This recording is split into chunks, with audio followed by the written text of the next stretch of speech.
Hello, everybody. Welcome back. Episode 3, North End Stories. This episode is Cleveland Place, specifically family. This is a part 1. Part 2 will be friends.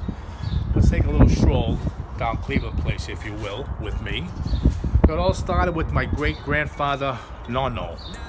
Now, just imagine, he's a guy in Sicily, just gets married, working, has a daughter, things are getting more progressive, she gets older, marries, has a few kids, family's starting to grow. He knows about America. Everyone knows about America, land of the free, land of opportunity. Let me take a shot.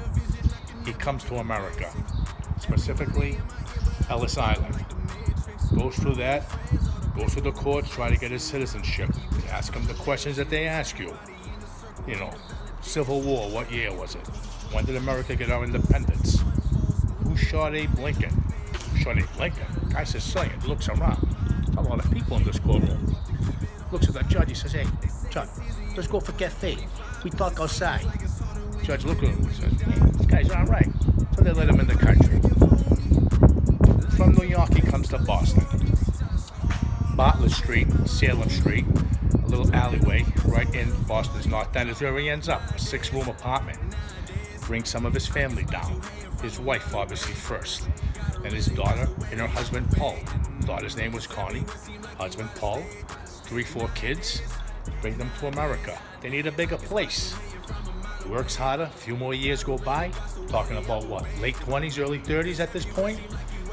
He has enough money to buy some property. So where does he buy the property? Cleveland Place. Number 4 to be exact. Where we are right now. Right now it's under construction. Hopefully in a few months it'll be up and running. Think about this place. In the family in the 30s, purchased, still in the family today. Everyone living in this apartment will be from the North End, born and raised. Like a real North End person should. Keeping their property within the family.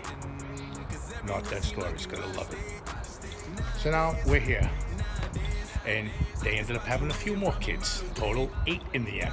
4 girls, 4 guys. Let's start with the guys. We got my Uncle Sal. As Italian as it gets. Goes back and forth Italy 2-3 times a year. Sets this whole place up like Italy with all beautiful potted plants. These are the remnants left here.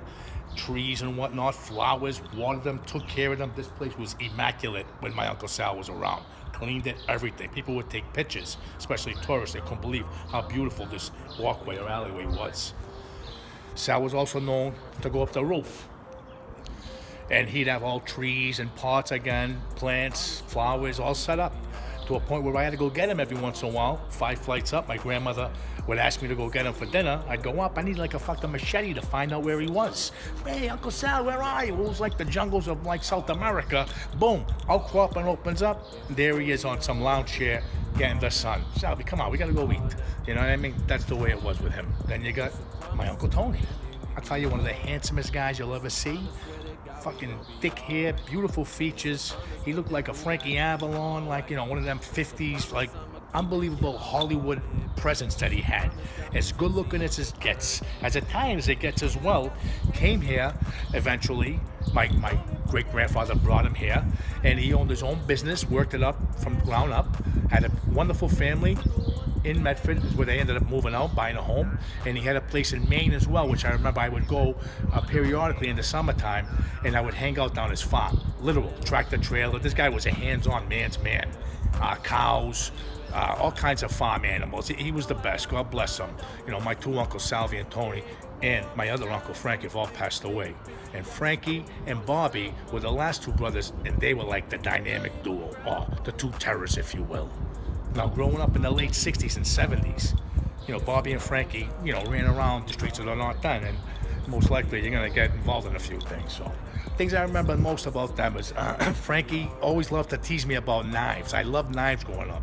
You know what kids didn't love? Little hunting knives and carving knives. And he would always promise to get me this jewel-encrusted, beautiful knife with emeralds and rubies. And you know, I actually believed the guy. He even showed me like a $10,000 bill one time. Now, it probably was a Fugazi bill, but what did I know back then? And Bobby was an Army guy, always in the Army. Yeah, I think he became sergeant at one point, but he would always give me like canteens and Army helmets and his hat and things like that. And I enjoyed playing with them growing up. I'll never forget that stuff. Thank you, Bobby. Me and Bobby became close as the years got older. Guys, we got older and became more like friends than uncle and nephew, if you will. Frankie also passed away way back when. God bless my uncles. I do remember a specific story with the two of them. They would come up my house, and you know, I'd be watching TV, like say on a Monday night, and they'd be like, you know, can we change the channel? We want to see the football game, see what's going on. And I'd be like, yeah, all right, go ahead for a minute. You know, what did I know? I was 6 years old, 7 years old. I wasn't gonna say no. I couldn't say no.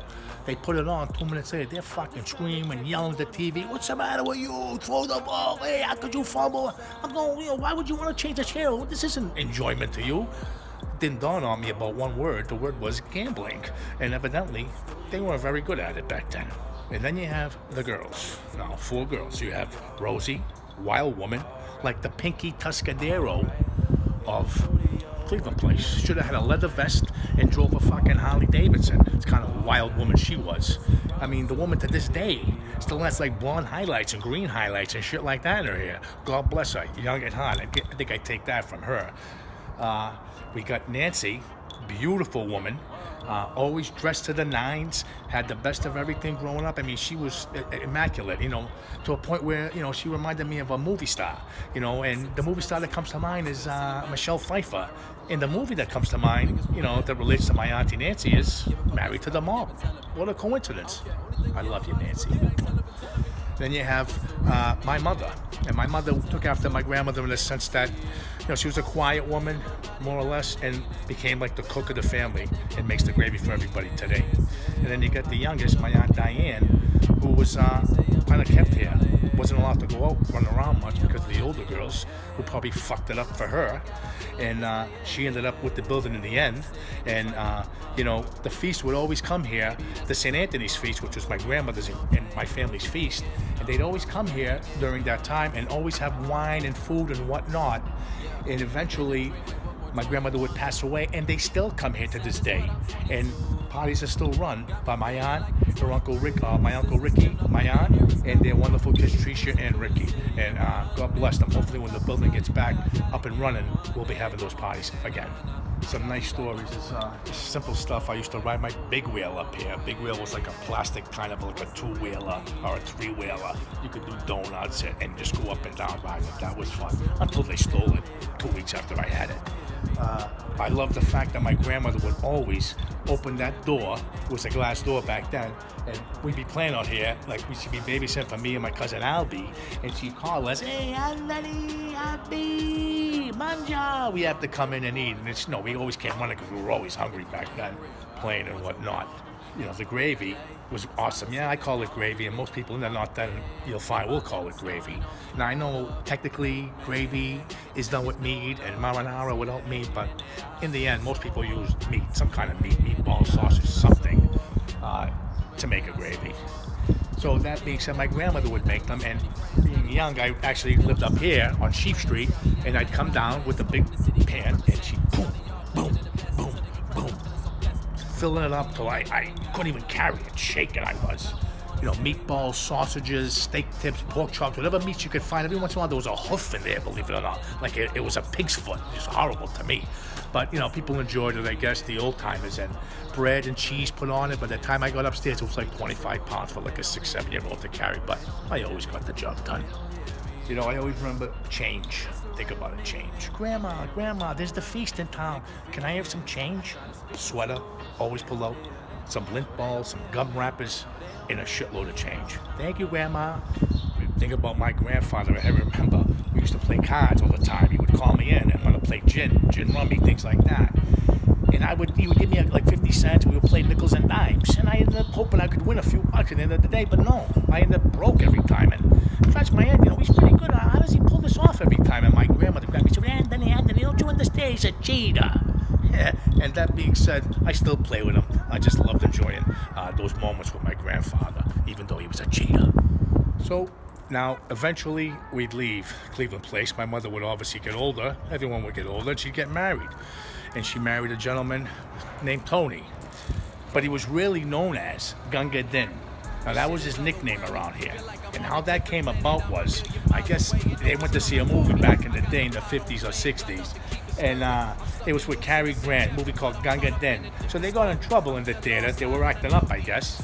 They lined them up outside. What's your name? Joey. What's your name? Tommy. What's your name? I'm fucking Gunga Din, he said. And they went pow, ping, pang. You know how it goes. And that was his nickname. And it's still his nickname to this day. Now, my father was kind of a wild man growing up. You can just imagine how it was back then. And he liked to play a game with all his friends. And the game was called Stars in the Dark. And what that was they'd have a few, get a good buzz going. They'd get baseball bats, one in each arm, extend their arms so that the bat was so about that far away from each person's chin. And then they would spin around, and eventually they'd get close enough to bip, hitting somebody off the chin. And what would happen? Bing! Stars in the dark.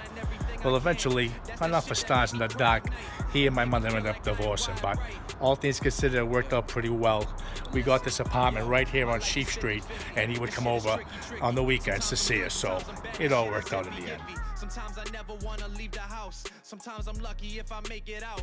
Sometimes I feel like I'm the only one alive, and even though I try, can't seem to get rid of this burden that I